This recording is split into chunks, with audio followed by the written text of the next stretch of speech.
In the quiet hum of a new dawn, before the world outside fully awakens, there are lives being meticulously stitched back together, thread by thread. This is a story not just of survival, but of profound human connection, tested by the harsh realities of ambition, loss, and the unyielding embrace of a simple life. The air, crisp with the promise of a nascent day, held the scent of brewing coffee and the lingering warmth of a shared kitchen. Diep, her movements economic and precise, tended to the breakfast preparations, a quiet symphony of domesticity that had become the bedrock of their precarious existence. The questions, when they came, were soft, almost murmured, yet carried the weight of unspoken concerns. "Do you eat meat?"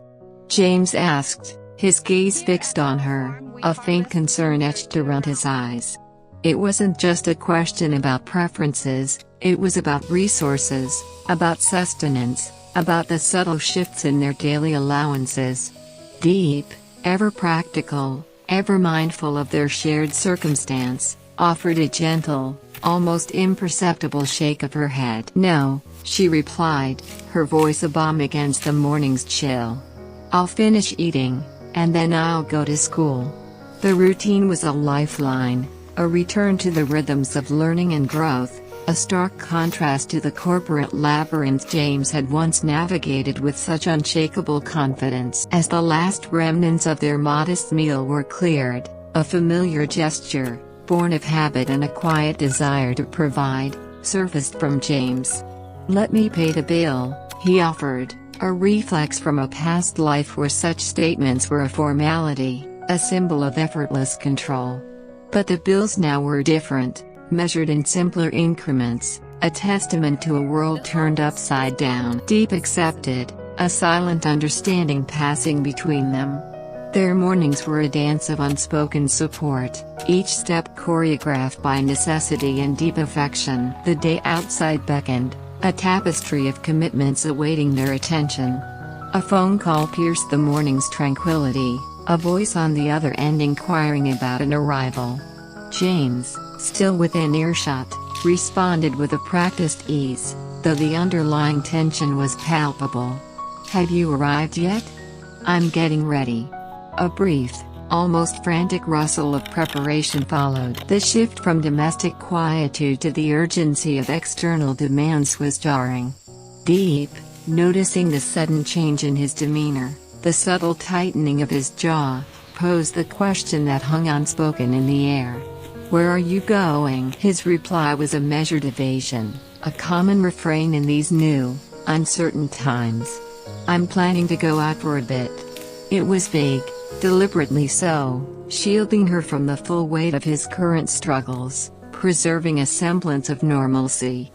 Diep, however, possessed an intuition sharpened by shared hardship. She knew the out for a bit often meant navigating a landscape of dwindling opportunities, of meetings that seldom bore fruit, of an identity being painstakingly redefined outside the grand corporate structures that had once defined him.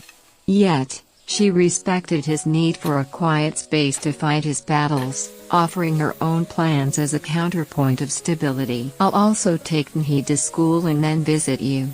Nhi, their shared beacon of innocence, a child whose laughter was a reminder of what truly mattered, anchored their world. Later that day, the sun casting long, autumnal shadows, Diep found James engrossed in his work, a focused intensity that belied the turmoil within. She approached him, a gentle curiosity in her tone. "Where are you going?" she asked again, sensing a shift, a new direction in his day. He looked up, a faint smile touching his lips. "I'm going to meet a client for a bit," he clarified, the word client now carrying a different weight than it once had, perhaps a smaller deal, a more personal venture. "I'll stop by for a bit and then I'll go home." The promise of return, the anchor of home, was what truly mattered. A noticeable chill had begun to creep into the air, a subtle but insistent harbinger of the approaching season. "Winter is coming," Diep observed, a practical note in her voice, but also a hint of concern for James, whose focus often left him oblivious to such comforts. Then, with a gesture both unexpected and deeply touching, she presented him with a package. "I bought you a warm coat." Her eyes, soft with genuine affection, searched his for approval. "I don't know what color you like." James, momentarily taken aback, his usual stoicism momentarily faltering, tried to brush it off, a faint hint of self-reproach in his tone. "Why did I buy it and waste money?" But Diep insisted, her words a testament to the quiet strength of their bond, a recognition of the invaluable, non-monetary support he had offered her during her own trials. "Because you and James helped and cared for me a lot, but I couldn't help you either." Her gratitude wasn't just for his financial assistance but for the steadfast presence, the emotional anchor he had provided. This simple act of giving was her way of reciprocating, of showing that true care transcended material wealth. She continued, weaving a narrative around the gift, making it not just an object, but a symbol of connection. "So, the other day, when I went to sell goods at the market, I felt a bit cold and the weather was starting to turn to winter. I bought you a small gift." Her voice, earnest and hopeful, sought his acceptance. "I hope you like it." She offered him a future promise, a tender expression of her devotion. "I'll buy you anything you like." The words, stripped of any pretense, were a pure offering of affection. "Try it on to see if it fits." She encouraged him, a playful nudge in her tone. "You can try it on any time. Just wear it. It should fit." The coat, a deep, reassuring red, draped well over his shoulders. "It's pretty." "You also like red," she exclaimed, her smile radiant. James, though still wrestling with the implications of her generosity, couldn't deny the warmth, both physical and emotional, that the coat brought. "I'm bothering you too," he mumbled, a mix of appreciation and discomfort. Their shared moments, even simple ones, were increasingly infused with a quiet understanding, a deepening of their relationship forged in the crucible of their current circumstances. "Okay, just sit here and play for a while," Diep suggested Tanhi, her attention briefly shifting to the child, a familiar presence in their lives. Then, turning back to James, she offered another gesture of friendship and community. "I'll go pick some fruit because I'm also busy, so you can take me out to play someday." It was an offer of shared responsibility, of collective care, a testament to the communal spirit that now enveloped their lives. "Okay, then I'll take me out to play someday," James agreed, the promise a gentle balm to the frayed edges of his current worries. The day's plans, simple yet profound, unfolded before them. "Yes, I also ask your permission, I'll go home now." Diep prepared to leave, her work for the morning complete. "Yes, thank you for your gift." James's gratitude was genuine, echoing through the quiet space. He watched her go, a lingering sense of their intertwined futures. "Yes, I have to try to eat and drink so that you'll be healthy," he mused, a quiet promise to himself about Diep's well-being. "Yes, I ask your permission, I'll go home now." A final, formal politeness, rooted in their cultural respect. "Yes, I'll go home now. Yes, I'll go to work now." The words were a reaffirmation of purpose, a commitment to face the day's challenges. As he prepared to leave, he called out Tanhi, a reminder of her presence, of the small joys that punctuated their days. "Come out here, remember to take me with me." Diep, ever thoughtful, offered a parting caution. "Yes, then, be careful when you go to work, this ginger is so big." It was a small, almost mundane observation, but in her voice, it carried the weight of care, of concern for his safety and well-being. The massive ginger root, a symbol of the earth's bounty, a tangible product of their growing connection to the land, lay waiting. The world they now inhabited was one of contrasts, a perpetual dance between the arduous and the rewarding. As James navigated the narrow dirt paths, the sun beat down with an intensity that promised a challenging day. His thoughts drifted to the simple exchange about the ginger. But it also has its good points. He mused, recalling Diep's comment. It was true, the immense size of the ginger could be a boon, a greater yield, more produce for their fledgling efforts. Yet, there were always the bad points, the unexpected difficulties that arose from even the most straightforward endeavors. There are some bad points, he acknowledged, the struggle inherent in the land. Fortunately, let me go to school. The relief was palpable. The thought of me enduring such heat, exposed to the relentless sun as he tried to conduct business, was a concern he was glad to alleviate. Her safety, her comfort, always paramount. Later, in the bustling periphery of the local market, the air alive with the scent of fresh produce and the murmur of vendors, James found himself drawn to a stall laden with pungent, earthy ginger. The vendor, a woman with a weathered but kind face, was busy with other customers. "Sister, can you buy some ginger?" he inquired, his voice a respectful request. There was a quiet urgency in his tone, a recognition of the value of this particular root. "Sister, can you please get it for me?"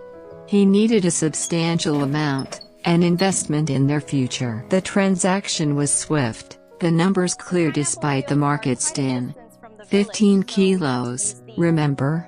He confirmed, double-checking the quantity, every detail crucial in these leaner times. The vendor confirmed, her experienced hands weighing the knobby roots. "Yes, mine is 105,000 VND, she stated, the price calculated. James paused, a slight surprise registering on his face. "Is ginger that cheap now?" The question wasn't accusatory, but rather an observation on the volatile nature of agricultural markets, a world far removed from the stable, predictable figures of his former corporate life. The shift in his perspective, from abstract financial reports to the tangible reality of a fluctuating market price for a basic commodity, was profound. The acquisition of the ginger, however, was just one step in their ambitious plans. Their modest homestead, currently a canvas of earth and burgeoning hope, was slated for transformation. "Yes, I'll have to build another chicken coop over there too," he declared, gesturing towards a patch of cleared land, his mind already visualizing the new structure. It wasn't just about functionality, it was about expanding their capacity for self-sufficiency, for creating a sustainable ecosystem for themselves. "I'll also raise some chickens and ducks." The vision was holistic, a miniature farm designed to provide eggs, meat, and perhaps even a small surplus for sale. This wasn't merely a hobby, it was a strategic move, a calculated step towards economic independence in a world that had stripped him of his former wealth. The soil, rich and dark, held a particular promise in his eyes. He knelt, running his fingers through the earth, a primal connection to the land taking root within him.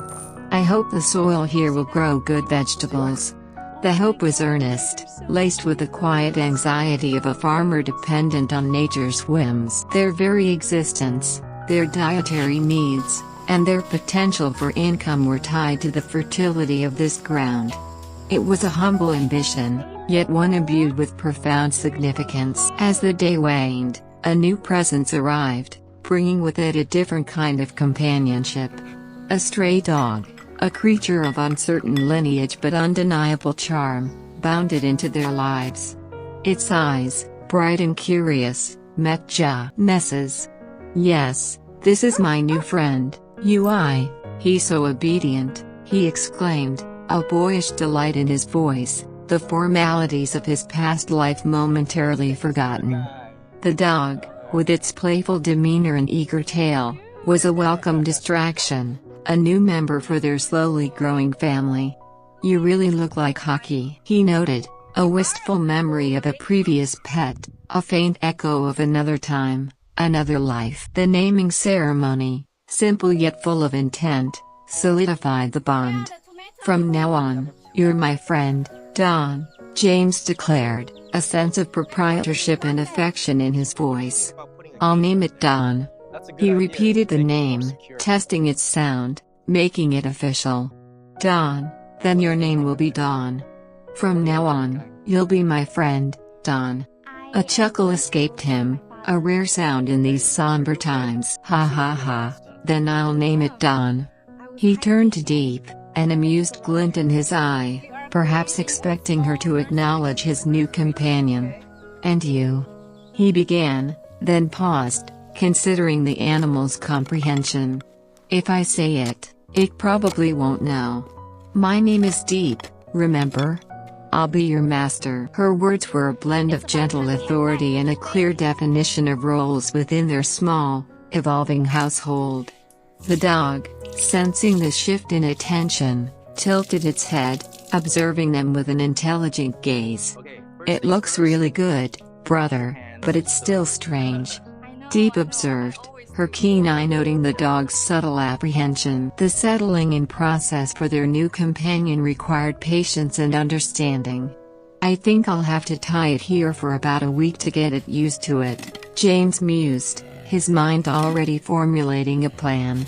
This wasn't just about managing an animal, it was about integrating a new life into their existing rhythm, ensuring its comfort and their security. Then I'll release it and help me look after the house when I'm away.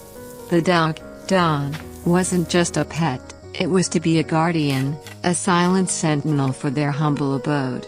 Yes, be good, Don. He coaxed, his hand stroking the dog's head.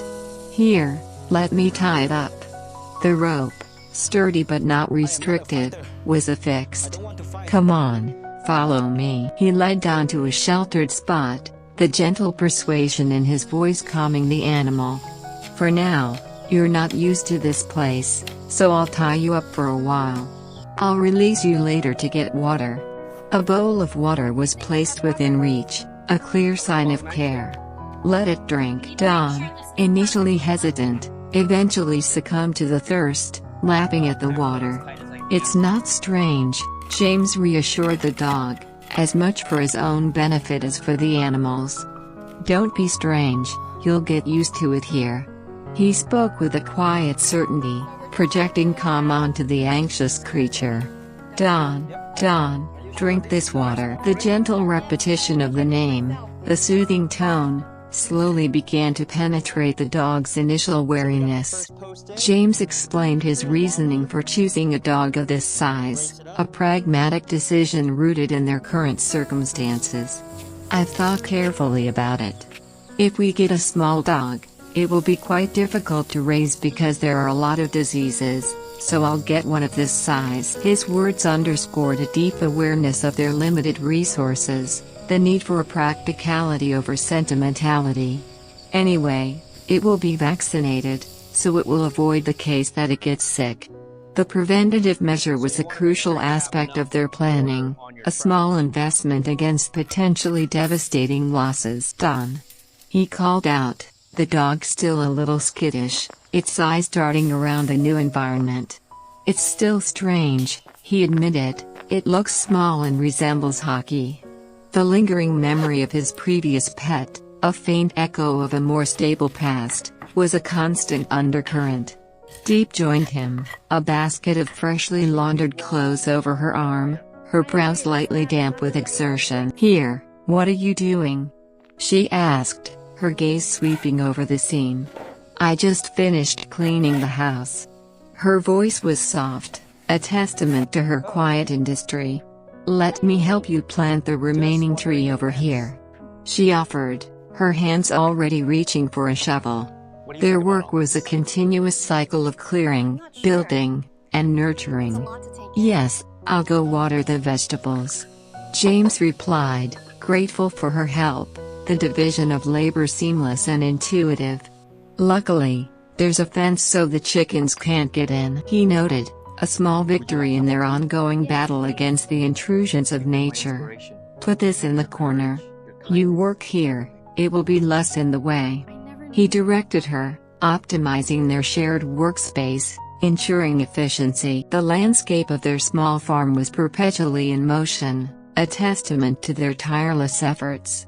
"I'm thinking of digging a column in here," James mused, his eyes surveying the plot, envisioning future structures, future pathways. "I'll leave this place for walking."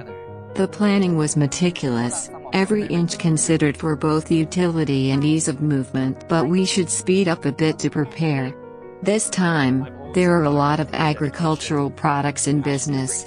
The urgency in his voice was clear. Opportunity in the form of a bountiful harvest was knocking, and they needed to be ready. He spoke of his own efforts, the fruits of his labor from a different plot of land. "I went to harvest grapefruit in my garden. It's very delicious." The pride in his voice was evident, a tangible success in a period of intangible losses. "My garden is about to be harvested." He turned to Diep, recalling a misconnection. "The other day, I was planning to call you to ask about taking care of the pineapple and grapefruit, but you were busy with work." Diep, ever the pragmatic one, reassured him about the agricultural cycles, her knowledge a testament to her deep connection with the land. "Actually, the pineapple. This season, it doesn't need to be taken care of." Her voice was calm, authoritative. "It's summer, so you just need to weed." The simplicity of the task belied its importance. "This season, you just need to weed, so I'll finish it up," she offered, her willingness to shoulder the burden unwavering. "Okay, I'll go water the vegetables," James agreed, a silent acceptance of her expertise. "Yes, let me keep it. I'll help you keep it." Their work was a continuous exchange of effort and support, each bolstering the other. As they worked, the task of setting a fence post became a shared endeavor, a testament to their burgeoning partnership. "You have to put some rocks in it so it's strong," James instructed, demonstrating the proper technique. "If it's just the soil, it's quite weak." He emphasized the importance of a solid foundation, a metaphor perhaps for their own lives. Diep, following his lead, carefully placed the stones, securing the base. "Can you look to see if it's straight?" she asked, stepping back to assess their handiwork, seeking his confirmation. James knelt, his eyes squinting, ensuring precision. "No, I'll look from the top. Come here, I see it's straight." His affirmation brought a quiet satisfaction. "I'll go water the vegetables now," Diep announced, moving on to the next task. After some time, she returned, her face flushed, droplets of perspiration clinging to her skin. "Yes, I'm done watering." "You're all sweaty, sit here," James urged her to rest, a gentle concern in his voice. "I'll go out and finish watering the vegetables." He took over, allowing her a moment of respite. Later, under the shade of a burgeoning tree, they finally paused, the afternoon heat a reminder of their physical labors. "I'll come here and rest for a while." "I'll do it later," James declared, settling beside Diep, a shared exhaustion binding them. The relentless work was tempered by these brief respites. "It's almost time to pick up Nhi. Let's rest for a bit and then we'll go pick up Nhi together." The rhythm of their days was punctuated by Nhi's school schedule, a constant, joyful anchor. As they caught their breath, their thoughts drifted to larger plans, to the comforts and necessities their current setup lacked. "Now we also need to build a chicken coop and bathroom," James stated, a practical assessment of their priorities. The vision for their homestead extended beyond mere productivity. It encompassed comfort, privacy, and the dignity of proper facilities. "That's it," James continued, articulating the unspoken need. "Because Nhi and you shower out here, even though we boil water